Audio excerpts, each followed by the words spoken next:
it's finally the day to start transplanting my spring transplants. So I have some nice, good compost ready to go and my soil amendment. And I got my little tiny tiller and some black plastic. So looking at these rows, these are actually just cover crops from last year that reseeded. So I'm not really worried about all that. But I'm taking my soil amendment. So that's gypsum, my soil test. Said that I needed some calcium for my soil.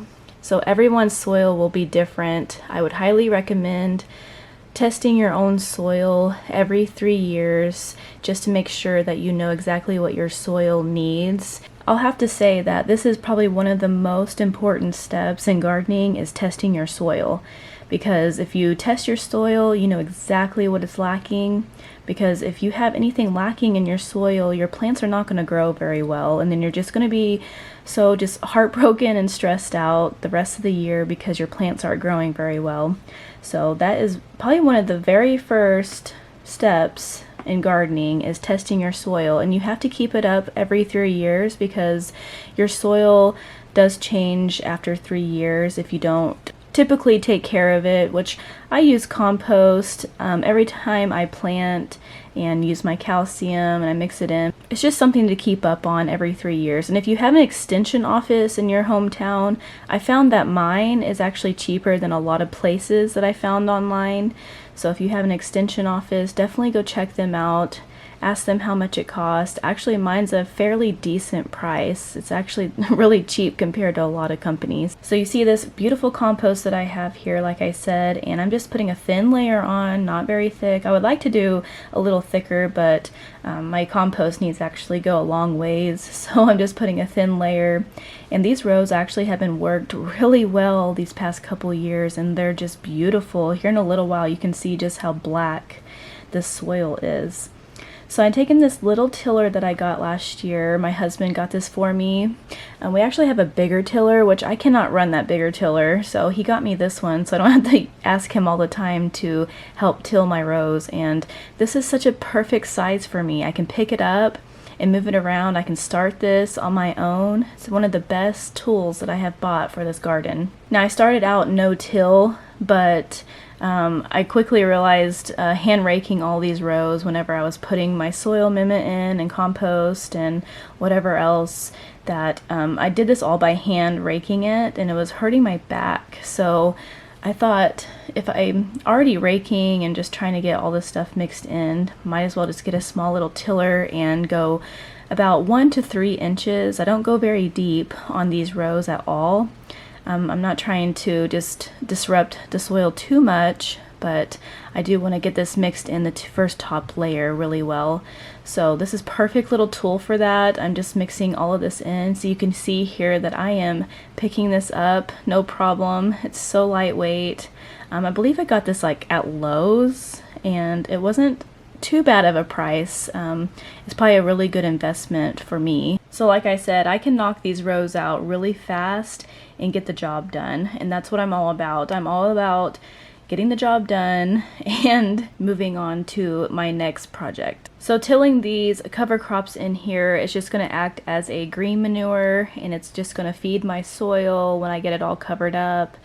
And I have some peas and oats in here, so the peas will actually help with the nitrogen. It'll be nice having this extra nutrients that I'm working into the soil here. So then I like to smooth it all out with a rake and get it really good and level, because I'm going to be laying black plastic down to cover all of this, and I don't want any like dips or anything like that that'll hold water. Smoothing it all out as best as I can. You can kind of see just how beautiful this dirt is. So this row that's on the far right that I've been working on, it's a new row that we put in last year, so I've never grown in it before, and I'm curious to see how well it's going to do this year. I might have problems because these rows are way too close together, and it's going to be hard because I'm going to put my broccoli down that row. And it's probably going to be hard to harvest because they're so close together and it's in the center of that row. So you can just see, look how beautiful this dirt is. It's just really lightweight and it's fluffy, and I love that. So then I take some black plastic, and this is really good quality black plastic. This can last up to 10 years if you take good care of it. I remove this black plastic every single year and store it away inside my garage, so there's no weather on it in the wintertime. I've actually had this black plastic probably going on 3 years now, and it's still holding up really well. I highly recommend buying the good quality stuff because this stuff lasts, like I said, 10 years. I've had a few people ask about the plastic leaching into my soil. I'm honestly really not worried about that. I kind of researched it a little bit, and I don't think that it's a problem at all. But I'm more worried about weeds growing in my rows because the weeds really take over really quickly, and I just don't enjoy gardening whenever I'm just weeding my garden the whole time. So laying this black plastic actually saves me so much time, and I enjoy gardening so much more.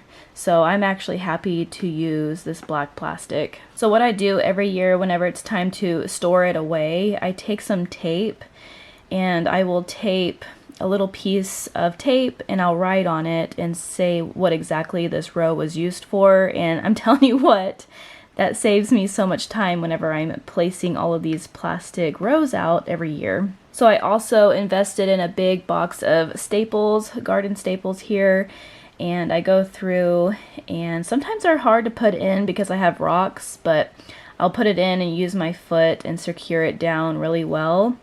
And honestly, I put in a bunch of staples because we get high winds up here on this hill, and if you don't do that, your rows will blow off before the plants start growing really tall.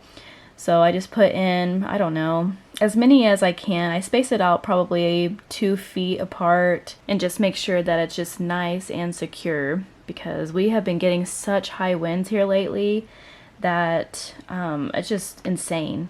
I actually started out with my ears covered this morning because it was windy this day, and my inner ears have been really killing me because I just been outside working in the garden, and that wind just gets into your ears. And I definitely have to make sure my kids' ears are covered because they are prone to ear infections. And my grandma always told me, just always keep your kids' ears covered when it's windy like that, and she's totally right. So always take your grandmother's advice. They would know because they lived in hard times. So I actually been hardening off my plants in front of my greenhouse out in the sun, getting them used to the sun.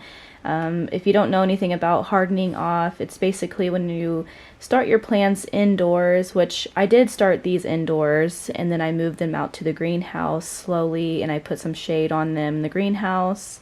That sun will just burn up your plants if they're not used to that sun. So the artificial lights inside of your house are not as strong as the sun. You just gotta slowly introduce the sun and wind to your plants so they don't die. And this can take up to like 7 days to get your plants used to the sun and the wind. So like every day you just increase your time every 2 hours. On day 1 I start with 2 hours in the sun and then the rest of the day in shade, and then I just increase the time every single day for 7 days until they're fully into the sun. And sometimes you'll get what's called transplant shock. It'll look like your plants are just like not doing very well after you plant them. This is actually totally normal for me. The day after I plant all of this, my plants will look a little rough, and I know that everything's gonna be just fine. So I just give it a couple days, maybe even a week, and they'll start turning back around in my experience. Something else that I like to do is after I transplant the next day, my garden is in full sun. There's no shade, so I will take some frost cloth because that's basically all I have. I don't have a ton of shade cloth. I have probably 1 10-foot, but I just take the frost cloth and fold it in half where the 2 sides have airflow still, and I will take some clothespins and kind of act as a shade cloth and put it on top of my rows. And I do this probably in the hottest part of the day around like 2 to 3 o'clock in the afternoon, so that really hot sun won't stress my plants out too much. I actually had this problem the next day after I planted this. I had some plants that looked really stressed out from the sun, so I ended up putting that frost cloth on, and I made sure that it had some good airflow because it was like 75 degrees. It was really warm, and these brassicas do not like hot weather. It actually was really windy the next day as well, so that wind and then that really harsh sun really stressed these plants out. But this happens to me every year. This is just the beginning of April, and you just never know what the weather's going to be like. So I know these plants will come out of it because I've done this for 3 years now, and if you just take the time, take care of them, they'll be just fine. So immediately after I plant, I like to fertilize them and water them in really well with a natural fertilizer, just to help them get good and established whenever I plant. And then I will cover with these row covers. My husband actually cut these down from old fencing. I think it's like sheep fencing. We just cut them down to make little hoops so I can put my netting on. And I love using net because we always have those moths that come in and lay eggs on the plants, and then they form into worms, and then you have a worm problem. So I love using nets on these rows. And sometimes if it's cold enough, I will have to put frost cloths on, just depending what the nighttime temperature is going to be. And you'll see here in a little bit what the nets look like at the end of this video. I usually get a 25 foot by 10 foot net, and my rows right here are about 20 foot long, and it seems to work really well for my rows. And this is what they look like after I transplant. Now the next day they looked a little rough, so I had to get on top of covering them with a shade cloth and making sure that they're not going to get too stressed from the sun and wind. I want to mention really quickly, because I don't think I mentioned it in the very beginning, but I like to plant my transplants early morning and late evening. And that's just the best time to transplant plants, because if you do it during the day when it's too hot, your plants will be really stressed out.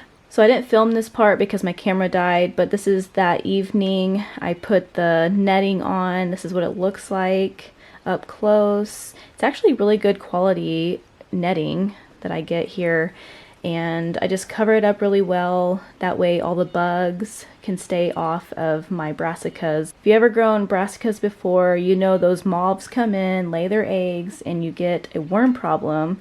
So I really want to prevent that, because I don't like to use all natural sprays on my stuff if I don't have to. This actually works out really well for me, and I actually have really good luck.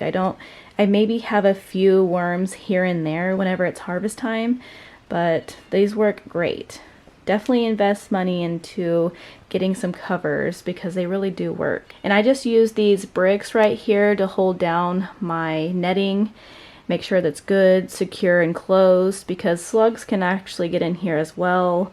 So I make sure that it's good and secure. Well, I hope you guys enjoyed this video today. I really appreciate you guys being here and enjoying this video on how I plant all of my brassicas. This is just how I've done everything the past 3 years living on our homestead, so I hope you guys can take some knowledge from this. It is a lot of work and time, but it's so worth it whenever you don't have the weeds and you don't have the bugs to take care of. So I hope you guys enjoyed this video, and I will see you guys on the next one.